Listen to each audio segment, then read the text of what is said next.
Meghan Angley here at Ball Arena for Avs Morning Skate Minute, presented by Landmark Lincoln. The Colorado Avalanche are back in town off a 2-1 road trip.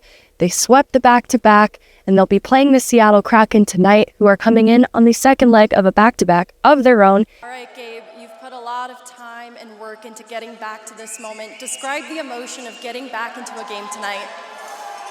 Yeah, obviously some nerves. I was trying to figure out what the on-ice warm-up looks like. I barely remember what my routine used to be, but it took some time to get my legs under me. And obviously, thank you all for coming. Thanks for the support. It means a lot.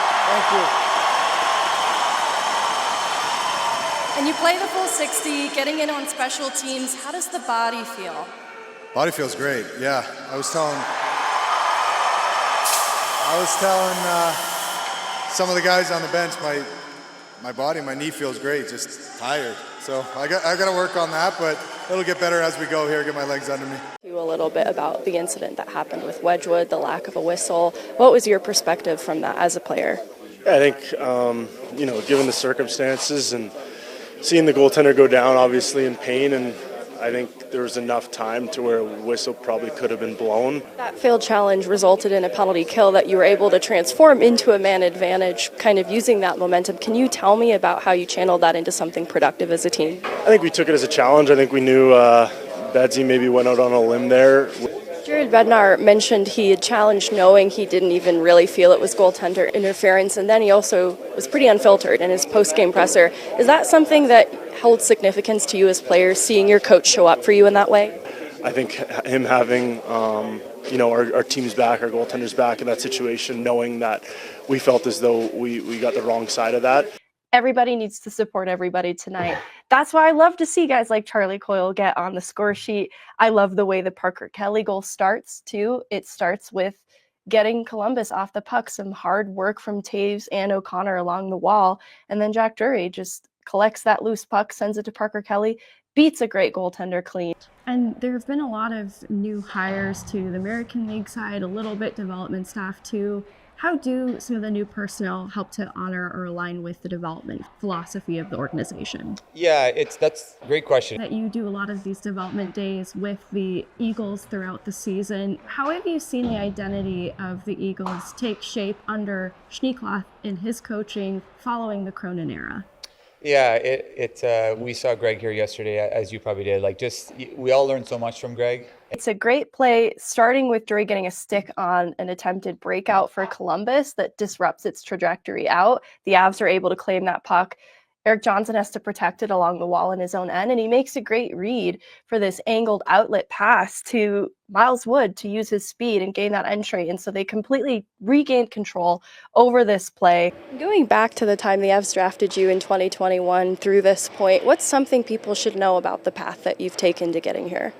That's a good question. I'd say maybe to other people it's just, change stuff up sometimes. It'll help. Morning, I'm Meghan Angley, and I'm here joined by Keith Jones, President of Hockey Operations for the Philadelphia Flyers, ahead of an exciting matchup against the Colorado Avalanche here in Ball Arena. And I don't want to neglect talking about the prospects that are in the pro pipeline right now, players that have forced the club to make difficult decisions like giving Bobby Brink NHL ice time and Tyson Forster. What do you think has been the secret to their success being able to ascend to the pro level and be pro ready as soon as they have been? Yeah, it's been seamless for them. They're smart.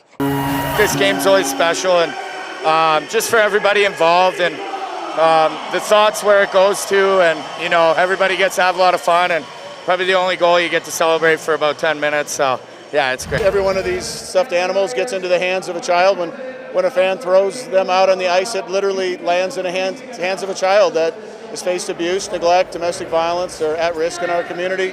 When I see the Bears, I think I don't even see teddy bears or stuffed animals. I honestly see smiles. You score the game-winning goal, and it doesn't come without sacrifice in your own end first. Walk me through it.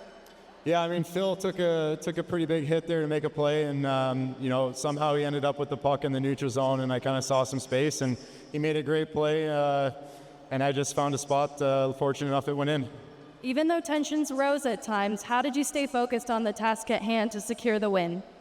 Yeah, I think we have such a strong belief in our locker room that we have such a good team that, it's tough to beat us when we're playing our best. And even superstars like Nathan MacKinnon consult a sports psychologist ever since the 2018 season to stay at the top of his game. 2 Avs players have turned to the program this year to receive care. Val Nichushkin and memorably Sam Girard to treat severe anxiety and depression. It begs the question, what are the attitudes and conversations around mental health in the Avs locker room? I talked to Cale Makar, Nathan MacKinnon, and more to find out.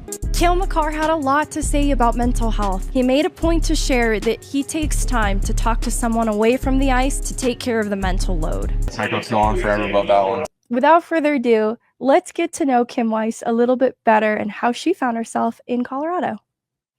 It's been such a whirlwind, and I'm so excited for the opportunity. First, have you had to move to Colorado to get ready for this new role? I have moved here officially. It was then time for our second round of interviews. Today that included Pierre Turgeon and beloved wife Coco Lacroix, Denny Savard, Charlotte Graham, and Claudia Landry.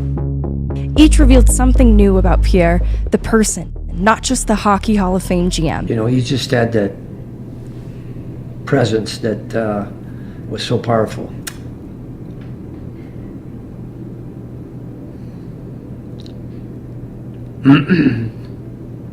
Well, he meant everything for us. Obviously, everyone wanted Pierre to be here for this Yes. moment. How do you think he'd want to be remembered? I think he was a very passionate person. And it's funny because I still have my last text, phone call I have with him